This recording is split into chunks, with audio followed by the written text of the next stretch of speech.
in 2014 in Brindavan in Kartik, many people came. So one of them was a very rare person that everyone was talking about him. Oh, he's a shaman. He does so many crazy things in Colombia. He pray for people and becomes true. Buddha's ghost comes inside his body, and I was like, I want to keep distance. I was like, I didn't want this type of energy close to me. But so many people will come from different parts of the world. He was coming from Colombia, from my same city. I'm from Bucaramanga, so he was coming from that city also. So I was like, kind of like, I hope he's not watching this. Okay. And it was Krishna be with you. Krishna be with you. There's a protective layer. So I remember very well. He stayed like for 6 months, and in 2014, it happened the Maha Kumbh Mela in Allahabad in those time. Now it's Dev Prayak. Prayagraj. Prayagraj, yeah. And we went like in buses. We went like so many of us, and that person was there. In the bus? In the bus with all, we were like camping, with all the yogis. Have you been in Kumbh Mela? No. Especially the Maha Kumbh Mela. Oh my God. You will just feel the energy. It's like crazy energy, mixed energy. You will feel there's everything. Darkness also. Yeah, both. But also you can find like highest. It's very, very, very intense.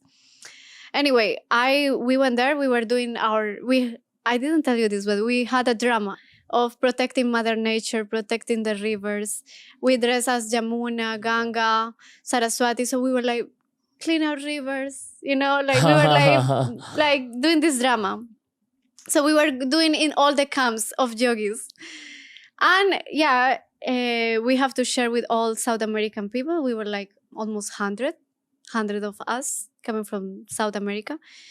So this boy, I started feeling some energy with this boy.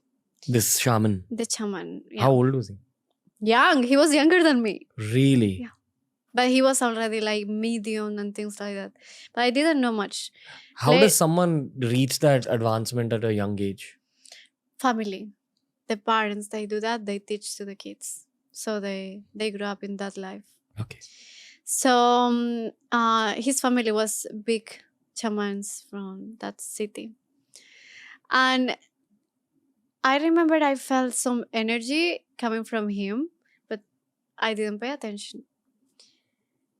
The thing is, it was one guy after me in those times. And he was in love with that guy. He was gay.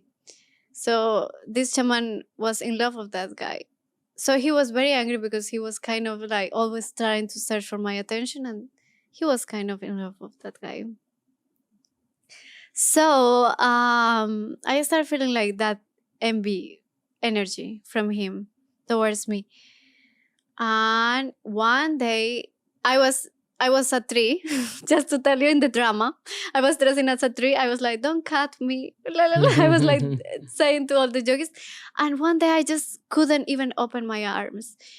I was in fever, and I went to the camp, and I was like in fever the whole night. Like whole night I was in fever. Next day, like nothing. I stand like nothing. Nothing happened to me. But what do you think was happening? I didn't have idea of what just happened. Oh, I forgot to say something before that. That was the main thing. Like I have to tell you about the protecting energies. My mother, before that call, she was still not happy. I was in India with the virus. She was still not happy. She became happy in 2016. 2014, she was still not happy. And she say, Juliana, because my name is Juliana, she's like, I'm not going to speak to you anymore if you don't come here and continue your university, because I left university and everything. She's like, stop doing nonsense there. What are you doing in India? What are you doing for your life? So she say, don't call me if you are not coming back to Colombia. And she cut the call, and we didn't speak like for 3 months. So my mother is always been a very big protection for me. But in those times, she left. She was angry at me because I was still like, like for her, I was like a hippie. Like my daughter is a hippie, like what she's doing there with all these yogis. So that's a very, very important point, let me tell you, because I felt I was unprotected and I was not praying that much because we were doing too much service of drama and things like that. So I was not very focused internally. I was doing more service, seva. Oh my God. When I after that day, I got fever in the night. You cannot imagine how they were disturbing me. I believe everyone who is very sensitive, they feel that, like you are paralyzed in the bed. Sleep paralysis. Yeah. Yeah. But some people say, oh, it's the brain. No, it's actually energies. And that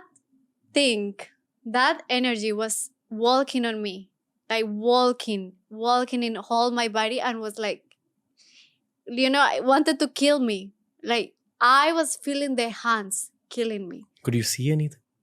You could just feel. I just was feeling. I was just opening my eyes and feel in my body, like how it was touching me.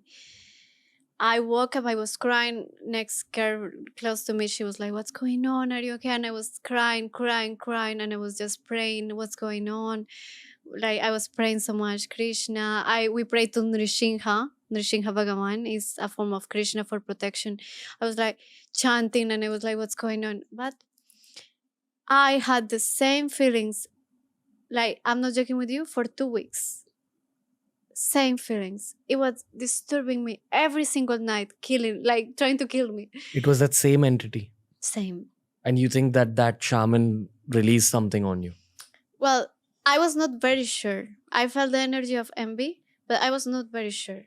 So one day I was super tired. Like honestly, that night was the worst. I was thinking I was going to die. Like it was squeezing me. I felt like I was going to die. And I just woke up and I never ever feel like I prayed so sincere in my life. I was like, what's going on? Like I say, God, Krishna, please show me what's happening. Like show me what's the source of this situation. Is the place, is the some yogi energy? Like what's going on? I fall asleep. And okay, I hope people is open-minded to understand that this is real, but I'm telling my experience. I went out from my body. I was flying and I saw my body and all my friends sleeping. Astral travel. Yeah, astral. I have that experience. The soul came out. And I didn't know what to do. And even I didn't control my body. So my body started flying like a flash.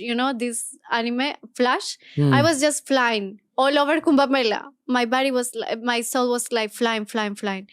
And in one point, like again, I came back to the camp and I was just coming in a slow motion. Like I just saw everything in a slow motion. And I saw that guy, the shaman, I saw that guy behind the tent, my tent. He was laughing like a witch and laughing and enjoying. And I say, he's the one who is doing things like he is the one who is causing all that. I got it. And boom, I came back to my body. And next day I just went to speak to him. I didn't have any fear. I just say, I know you are doing this. I saw you. And God is with me. And that time it finished. It didn't happen that anymore. I believe that person got a bit scared. But I also felt my mother energy was missing. The protection of her prayers. Because mothers is always like praying for the kids, And something, it's because we are mixing so much, but something I forgot to tell you. My first interaction with this guy, he was reading the palm of everyone. This was when we were in Brindavan, before Kumbh Mela. And now I tell you the whole connection. He was reading the palm, and I say, okay, read my palm. In those times, he was not jealous. And he touched my arm, and as soon as he saw, he say, I hate your mother. He like put the hand like that and he say, I hate your mother. And I was like, And he said, I hate your mother so much. She's a witch. And I was like, you are the witch one. I understood that actually my mother was the one who was, I know God, Krishna, all, but sometimes we don't have so much. Still me. In those times I was strongly, not very, very powerful. But my mother, I understood how the prayers of our mothers, grandmothers, they are so important, because you know why? They love us so much. They do with sincerity for us. So I understood this is very, very powerful. When you pray for someone you care a lot, it's very, very valuable. You have to see that as the best gift. Yeah, so I understood in that time. But yeah, later I have to do some, still some energy was there. And I went to Mayapur after that, Mayapur in Calcutta, near Calcutta. There we have a big Nrsimha, and I did Jagya. And there I fully released from that energy. But yeah, it was very, very intense. Do you know the Narsim mantra? Yeah. Are you okay saying it? Oh my God, but we have a lot. We have the Ugram Vira, Mahavishnu, Jalatan Sarvatomukam, Nrishingham, Visparamadram, Mitron, Namamyaham. This is the most powerful. Is when Nrsimha this is the one that Nrsimha is angry and want to protect the body. But the other, we have a big Nrsimha Pranam that we chant almost every day. That is long, and we chant actually. Lots, at the start of this podcast, you said how India doesn't value its own knowledge. Yeah. This is one of those situations where there's a lot of power in these mantras. Yeah, it is. It is. Believe me, it is. As soon as I did that, you don't know how relief was for me when I did the whole Jagya. Thanks for watching. Make sure you check out the entire episode and also check out this playlist that we've curated just for you.